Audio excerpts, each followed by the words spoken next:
And yet the government's not taking control. It's the private sector that has the control. But it's our money. When I say government money, I mean your money, my money, your listeners' money, our taxpayer money is going in to bail out these guys that took big risks, lost, and now we're paying them off, and they are continuing to have all the power, the corporatocracy, the private businessmen. John Perkins, quick break, long segment coming up, lots of time to get into detail here. When we get back, I want to ask you, have they overplayed? Is it so obvious and just incredibly arrogant what they've done? Do we have a chance as a world to get the word out about this and bring these people to justice? And then if we do, what do we set up? What's the new system?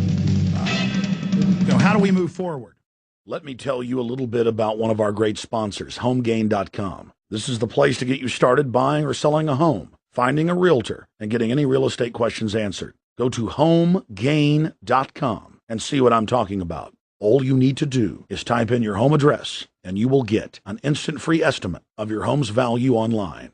This is a great way to be able to monitor the value of your home. And again, it's absolutely free. There are tons of tools to help you. For instance, if you want to remodel your home, go to HomeGain.com. Use their Home Sale Maximizer to help you determine which home improvements can most increase your home's value before you put it on the market. For 10 years, these folks have been helping home sellers and buyers. Visit their link at Infowars.com. Look for Max, the orange Home Gain Gorilla, to help you with any real estate needs you might have. You'll love this site. It's HomeGain.com, HomeGain.com. Check them out today. We took a little bacon and we took a little beans and we caught the bloody British in a town in New Orleans. We fired our guns and we were fighting the same people back in the 1830s we are today. It's simple. There's a class of people in ancient China, Japan, Europe. All humans act this way. They figure out how to corner and manipulate currencies and money. And these private families, these private banking cartels, and the allied corporations and military-industrial complex under them, they figured out how to engage in mass fraud, how to create fiat currency and credit out of nothing and then get the world for it. People will kill their grandma, for $1 million. Most people out there, a lot of them would. It's sad to say, that's $1 million made out of nothing. And so they're literally usurping the world through this. John Perkins, Confessions of an Economic Hitman, website's johnperkins.com. I got a bunch of questions for you now, and then anything you want to talk about that you think is most important for folks in the time we have left together today. But tell folks how to get Confessions of an Economic Hitman. I know you have the latest edition out, and also there's a new book coming out in the next 3-4 months, how folks get on the free mailing list there at your website so that they can get the latest news when the new book comes out at johnperkins.org. Yes, thanks, Alex. It's johnperkins.org, and just right up in the corner, there's a thing that says newsletter or also mailing list, and either one of those, just hit that and just put in your email address, and you'll be on my list. And the new book, the working title is Hoodwinked. An economic hitman exposes what's going on in the world today and how to change it, something like that. That title might change, but we'll be sending out an email a month or two before the book comes out and let everybody know where they can get it and what the title will be. It's being published by Random House Broadway Books, and it's going to be covering all of these things. John, a lot of books have been written from similar perspectives or angles, but obviously you're a great writer and have this amazing history. But why do you think from all the books out there that have been written, literally hundreds that I know of, exposing how this financial global oligarchy works, why do you think yours became a #1 bestseller and got so much attention? Well, I think Confessions became a bestseller because it's a true story about a guy in the trenches. It's not an academic treatise on this. It's not speculation. I only talk about things that I really did. I really experienced. It's my story, and I think it's a fun book to read because it's down to earth stories with a lot of conversations. A lot of people tell me it reads basically like a novel. It's not a novel. It's true. I kept a lot of notes. I know what I said in those conversations. So I think it's kind of fun to read. It's got sex, drugs, and rock and roll in it. And it's not academic, and yet it covers the real truth behind the economics that went on and some of the economic principles behind it, but I think in a way that's kind of readable. Mm-hmm. The new book I'm writing now, I'm very, taken by how many books there are right now on what's the minutiae, the detail of what's going on in the economy and how to fix it. That's all necessary. Those are Band-Aids, Well, how are we going to deal with AIG? How are we going to deal with the auto industry and Bank of America, et cetera, et cetera? But why not talk about the cause of it? Why not talk about who did it? Yeah. Well, that's what I'm doing. That's why my book, I think, is very different because it's saying, look, everybody else is talking about triage, the Band-Aids. We need the triage. We need the Band-Aids. They're not undercutting the need for that at all. But what I'm saying is we got to get at what caused the heart attack. You can have a triple bypass, but if you don't change your diet or whatever it was that caused it, you're just going to have another heart attack. And that's what we're going through. We can do all the triage we want, but if we don't get at the root of the problem and change that, then we're not going to get anywhere. So well, John, that's what I was about to say. The so-called triage is giving the very criminals more power. That would be like if you had cancer and they said, how do we feed the cancer? How do we make it grow faster? How do we give it more power? I mean, that's not how you treat the cancer, is adding more carcinogens. No, and that's exactly right. And so we need to go way beyond that, and that's what my book is about. How did we get here? What are the true causes of this?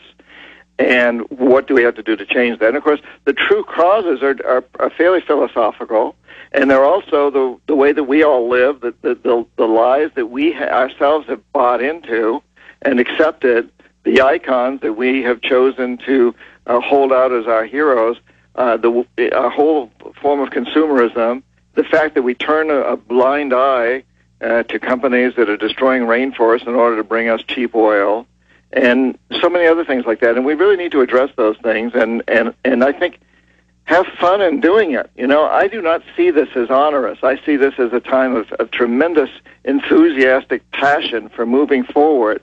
I think we're at a time in history, Alex, that's like the Industrial Revolution or the Agricultural Revolution, the time when city-states became nations. We're going through a truly transformational time. And if we allow it to happen in this transformation, a few people are going to become world rulers, and they're well on the way to that now, what I call the corporatocracy. But we do not need to allow that to happen. We can see this as a time when we can have a true turnaround, when we really can start to honor and embrace the principles that were espoused by the founding fathers of this country of, the right to life, liberty, and the pursuit of happiness, government for, of, and by the people. We've moved a long way away from that in the last 4 or 5 decades in this country. We need to, and in fact at other times in our history too, we need to move back into it now and go even further into it and look at it as a worldwide movement, not just a movement that's bracketed by the Rio Grande and the Canadian border and the Pacific and Atlantic Oceans. This is a global movement.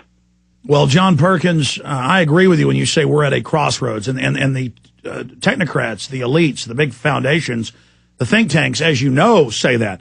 And they believe they're going to dominate the future. They believe they can set up this world tyranny under this corporate globalist model where they socialize our wealth, take it from us, and give it to themselves to then buy off and control our governments.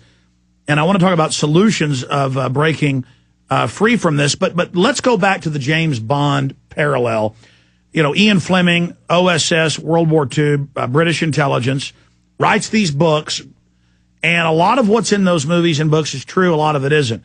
But when you take the gadgets out and the suave, angle, instead of James Bond going out and helping and fighting Spectre and the bad guys, James Bond really works for Spectre. And so you've got CIA, you've got MI6, and then above them is this global Bilderberg group, Trilateral Commission, the inner rings of the CFR, who are these corporate players, these managers. And you were a mid-level, kind of a captain out there, engaging in the trench warfare on the ground to take over.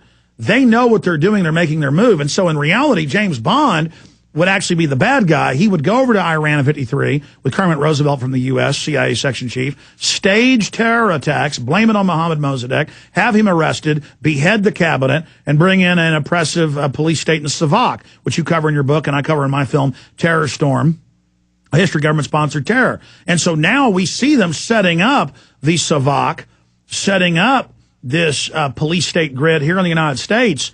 It's very, very frightening to realize they're going for broke.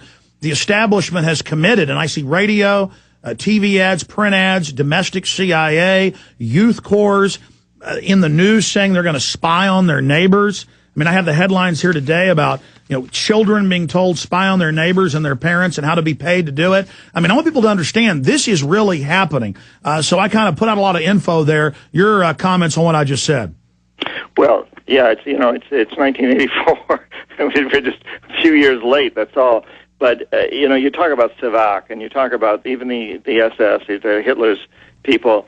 It's coming out that we weren't any better, and probably still aren't. I mean, all this stuff about torture and the degradation of the principles that we've always believed in. What did Civac do that was worse than what work that's coming out that we did to prisoners of war, to people that we thought could give us information, and now to have a former vice president continue to speak up and say it was the right thing what does that tell us, Alex? It tells us that we've reached a system of where people are very, very much trying to convince us that is the system that we need to live under.